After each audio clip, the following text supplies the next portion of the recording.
First iron பாக்ஸ்ல கொஞ்சம் இந்த இடத்துல தண்ணி ஊத்திக்கலாம். ஸ்டீம் அயன் பாக்ஸ்னால இது கொஞ்சம் தண்ணி ஊற்றணும்.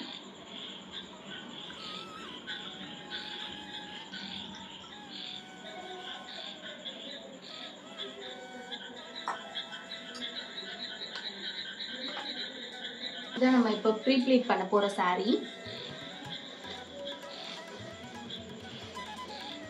இது வந்து மேக்ஸிமம் லெவல் இருக்கும், அது வரைக்கும் ரீச் பண்ணாதீங்க, இல்லைன்னா தண்ணி வந்து ஸ்பில் ஆகும். அதுக்கு கொஞ்சம் கீழே வரைக்கும் போட்டுக்கலாம். இது வந்து ஸ்விட்ச் ஆன் பண்ணுறேன். அது வந்து கொஞ்சம் ஹீட் ஆகி ஸ்டீம் வர வரைக்கும் இருக்கட்டும்.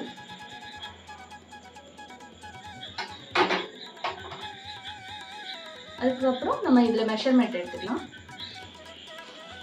சும்மா ரஃப்பாக எடுத்துக்கோங்க. இது வந்து மெஷர்மெண்ட்டுக்காக தான், அதனால சும்மா ரஃப்பாக எடுத்துட்டு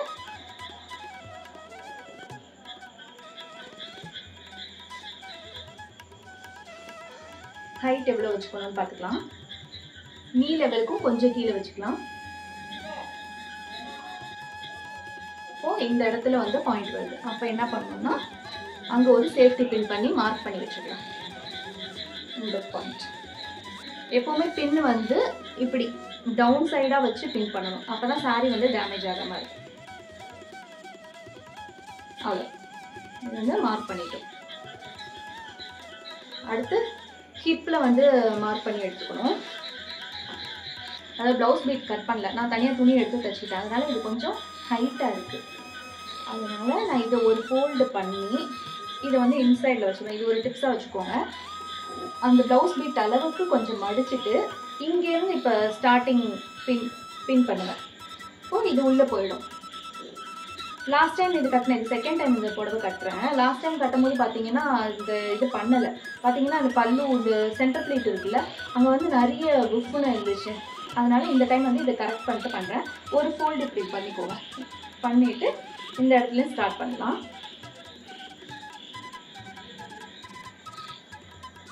ஸோ பெல்லி பட்டன் கிட்ட இந்த இடத்துல வந்து ஒரு ஸ்டார்டிங் பாயிண்ட்.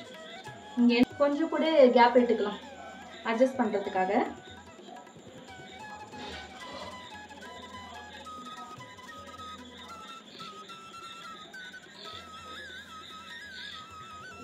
கொஞ்சம் இவ்வளோ மட்டும் எக்ஸ்ட்ரா விட்டுக்கிறேன். இந்த சைஸ்க்கு வந்து கொஞ்சம் எக்ஸ்ட்ரா விட்டுட்டு இந்த இடத்துல மார்க் பண்ணிக்கிறேன். சென்டர் பீட்டுக்கான ஸ்டார்டிங் பாயிண்ட் இந்த பீட். சும்மா டெம்பரவரியாக இப்போ வச்சுருக்கேன். இந்த இடத்துல அந்த ஸ்டார்டிங் பாயிண்ட் அங்கே மெஷர் பண்ணியிருந்தோம்ல, அந்த பாயிண்ட்டை பின் பண்ணிவிட்டு நீங்கள் வச்சுட்டு இடுப்பு சுற்றி கொண்டு வந்துக்கோங்க. கொண்டு வந்துட்டு இங்கே வச்சுமா இந்த பெல்லி பட்டன்லேருந்து ஒரு இந்த அளவு நம்ம கையில் வந்து இப்படி எக்ஸ்டெண்ட் பண்ணி வச்சுட்டு இந்த அளவில் பார்த்தீங்கன்னா இங்கே இன்னொரு பாயிண்ட் இது பண்ணிக்கலாம். ஏன்னா இந்த இடத்துல இடுப்பில் இப்படி இது பண்ணிவிட்டு இங்கே ஜாயின் பண்ணுவோம்ல, அப்போ தான் வந்து ஹிப் ஷேப்லாம் அழகாக தெரியும். அதுக்காக ஸோ இந்த இடத்துல வந்து எண்ட் பாயிண்ட்டு இங்கே ஒரு மார்க் பண்ணி வச்சுக்கலாம். அவ்வளோதாங்க. இப்போ சாரியோட சென்டர் பீட்டுக்கான ஸ்டார்டிங் பாயிண்ட்டை நம்ம கண்டுபிடிச்சிட்டோம், எண்டிங் பாயிண்ட்டை கண்டுபிடிச்சிட்டோம். இதான் 2 பாயிண்ட்டு. இப்போ இந்த 2 பாயிண்ட்டை வந்து ஃபோல்ட் பண்ணி சென்டர் ப்ளீட் பண்ண போகிறோம். ஃபஸ்ட்டு வந்து இப்போ முந்தானையிலேருந்து எடுத்துக்கலாம். இதில் என்ன பண்ண போகிறோம்னு அந்த இதை மார்க் பண்ணி வச்சுக்கலாம். நம்ம இப்போ பண்ண போகிறது வந்து சில்க்கு, அதனால சில்கில் ஆன் பண்ணி வச்சுக்கலாம். உங்களுக்கு saree டேமேஜ் ஆகிடும்னு பயம் இருந்துச்சுன்னா இங்கே பாருங்கள், saree ப்ரொடெக்டர்னு ஒன்று விற்கிது. இது ரொம்ப கம்மி தான், 150 எவ்வளோ தான். இது வந்து இப்படி மேலே போட்டுட்டு இது பண்ணிங்கன்னா அயன் பண்ணோன்னா அது சாரிக்கு எந்த டேமேஜும் ஆகாது. இப்போ எப்படி ஈஸியாக ப்ளீட் எடுக்கிறதுன்னு பார்க்கலாம். ஆனால் இது சாரியோட அவுட் சைட் பார்டர். ஸோ இதை வந்து எவ்வளோ வேணுமோ, நமக்கு வெளியே அந்த பார்டர் எவ்வளோ தெரியுமோ அந்த அளவுக்கு வந்து இதை ஃபஸ்ட்டு ஒரு ஃபோல்டு பண்ணிக்கலாம்.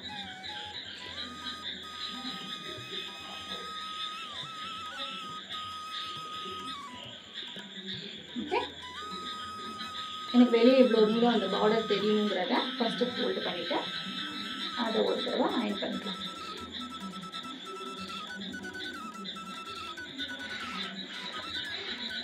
இதில் இந்த இடத்துல இப்படி ப்ரெஸ் பண்ணிங்கன்னா ஸ்டீம் வாட்டர் லீக் ஆகும்.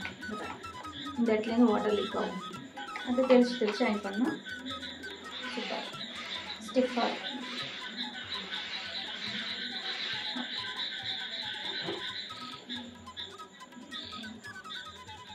இப்போது அந்த பாயிண்ட்டை வந்து வெளியே ஓப்பன் பண்ணிக்கலாம். இப்போ இந்த எட்ஜ் இருக்குல்ல, இந்த எட்ஜ் எடுத்து நம்ம எங்கே ஃபோல்ட் பண்ணி முடிச்சோமோ அந்த ஒரு லைன் தெரியும்ல, அதில் எண்ட் ஆகுற மாதிரி வைக்கணும்.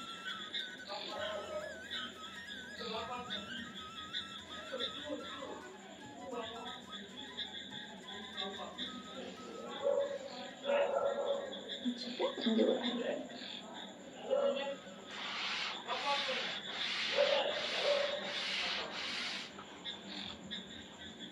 அப்புறம் ஈஸி தாங்க. இந்த எண்டில் எடுத்தோம்ல, இதை அப்படியே கொஞ்சம் கொஞ்சமாக மடக்கிட்டு வரும். இது ஒரு ஹாஃப், எத்தனை ப்ளீட் வேணுமோ அதுக்கு ஏற்ற மாதிரி மடக்கிட்டே வரணும். ரொம்ப ஈஸி தாங்க. இதுக்கு போய் செலவு பண்ணி நம்ம வெளியே காசு கொடுத்து ப்ளீட் பண்ணிட்டு இருக்கிறோம். இது ரொம்ப ஈஸி தான், நம்மளே பண்ணிக்கலாம். ஆனால் கொஞ்சம் டைம் ஸ்பெண்ட் பண்ணணும். எந்த மாதிரி சுச்சுவேஷனில் வெளியே கொடுக்கலான்னா, எனக்கு டைம் இல்லை இந்த பண்ணுறதுக்கு அப்படின்றப்போ நீங்கள் ப்ரீ ப்ளீட் கொடுக்கலாம். அப்படி இல்லைன்னா ஒரே டைமில் அமௌண்ட் பே பண்ணி எல்லாத்தையுமே ப்ரீ ப்ளீட் பண்ணி நம்ம கவரில் போட்டு பீரோவில் வச்சுட்டோம்னா இன்னும் சிம்பிள். ஃபங்க்ஷன் அப்போ டக்குன்னு அந்த கவரை மட்டும் பிரித்து நம்ம எடுத்துக்கலாம். ஓகே, இப்போது ஏற்கனவே ஹாஃபாக முடிச்சோம்னா அதில் ஹாஃப்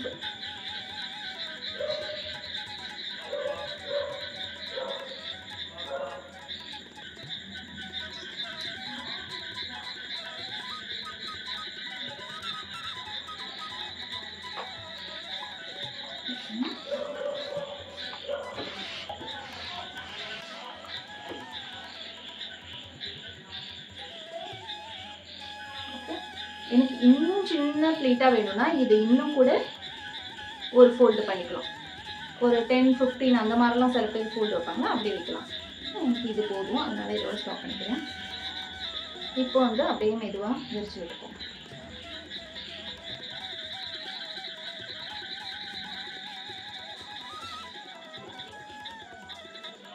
இப்போது ஃபஸ்ட்லேருந்து நம்ம பண்ணி வச்சோம்ல அந்த பாயிண்ட்டு கிடைக்கும். அதை வந்து இப்படி ஃபோல்ட் பண்ணி எடுத்துக்கலாம். இந்த லைன் தெரியும், மைண்ட் பண்ணி வச்சுக்கல, அந்த லைனை வந்து அப்படியே ஒன்று ஒன்றா எடுக்கணும். அவ்வளோதான், ஈஸி.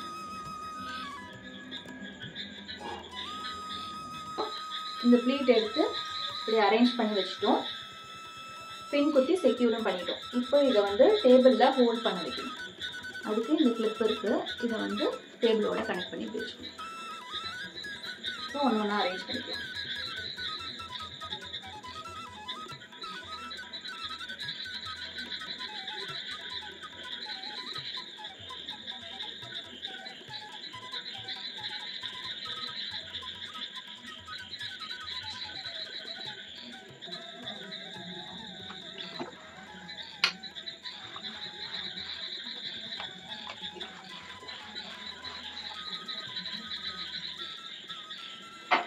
இதை வந்து ஃபோல்ட் பண்ணி இப்படி மூவ் பண்ணிக்கிட்டே இருக்கலாம். அதுக்கு வந்து இது ரொம்ப ஹெல்ப்ஃபுல்லாக இருக்கும்.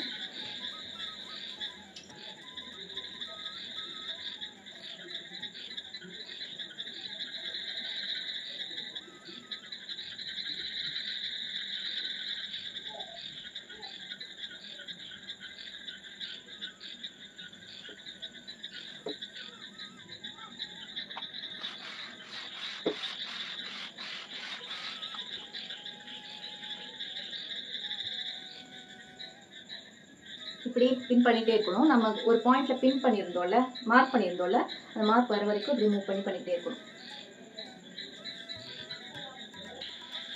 ஸோ இந்த பாயிண்ட் மார்க் பண்ணியிருந்தோம்லங்க, அது வரைக்கும் இந்த ப்ளீட்டில் வந்து இப்படி அயன் பண்ணி முன்னாடி மாதிரி எடுத்துக்கிட்டோம். இங்கே மார்க் பண்ணிவிட்டு இங்கேருந்து கொஞ்சம் ஸ்ப்ரெட் பண்ணி எடுக்கணும். லைட்டாக கொஞ்சம் கொஞ்சமாக ஸ்ப்ரெட் பண்ணி எடுக்கணும்.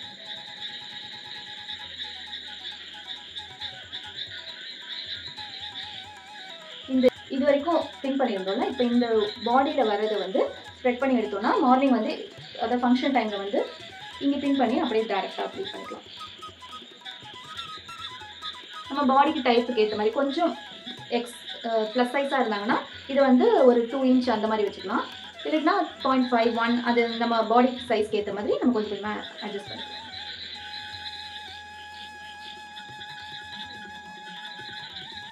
இங்கே பாருங்கள், இப்படி தான் அந்த ப்ளீட் வரைக்கும் பண்ணியாச்சு. இங்கேருந்து கொஞ்சம் ஒரு 0.5 இல்லை 1 இன்ச்சு அந்த மாதிரி வந்து லைட்டாக இப்படி ஸ்ப்ரெட் பண்ணி வச்சுட்டு இதை ஒரு அயன் பண்ணிக்கலாம்.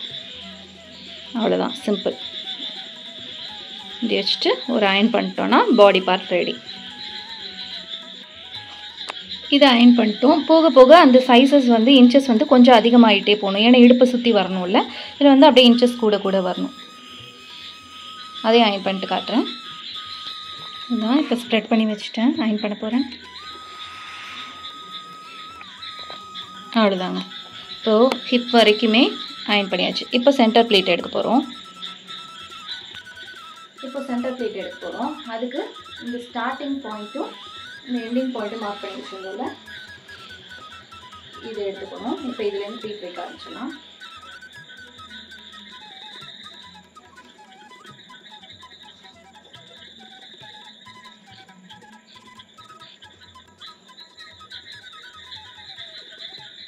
அவ்வளோதான், எண்டிங் பாயிண்ட் வரைக்கும் ப்ளீட் எடுத்தாச்சு. இது எல்லாத்தையும் இப்போ வந்து ஒரு சேஃப்டி பின் வச்சு செக்யூர் பண்ணிக்கலாம்.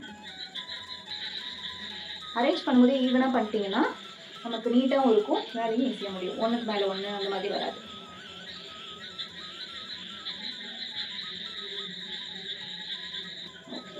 இது அப்படியே டேபிள் மேலே போட்டு அயன் பண்ண போகிறோம். இப்போது இந்த எண்டில் வந்து கிளிப்பை வச்சு ஹோல்டு பண்ணிக்கலாம். பண்ணிவிட்டு இப்போ வந்து இதை ப்ளீட்டை ஒன்று ஒன்றா அரேஞ்ச் பண்ணி அதை வந்து அயன் பண்ணி எடுக்க போகிறோம்.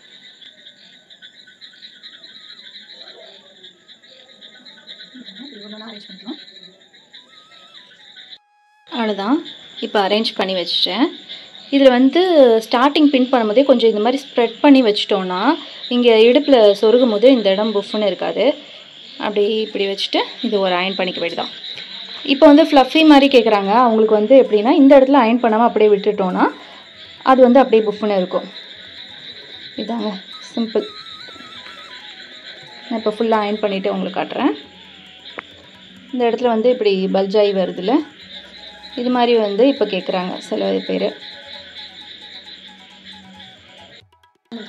இப்போ முன்னாடி ஃப்ரண்ட்டில் முந்தான சைடு ஃப்ரண்ட்டில் அயன் பண்ணியிருந்தாலுங்க, அதை அப்படியே மெதுவாக எடுத்து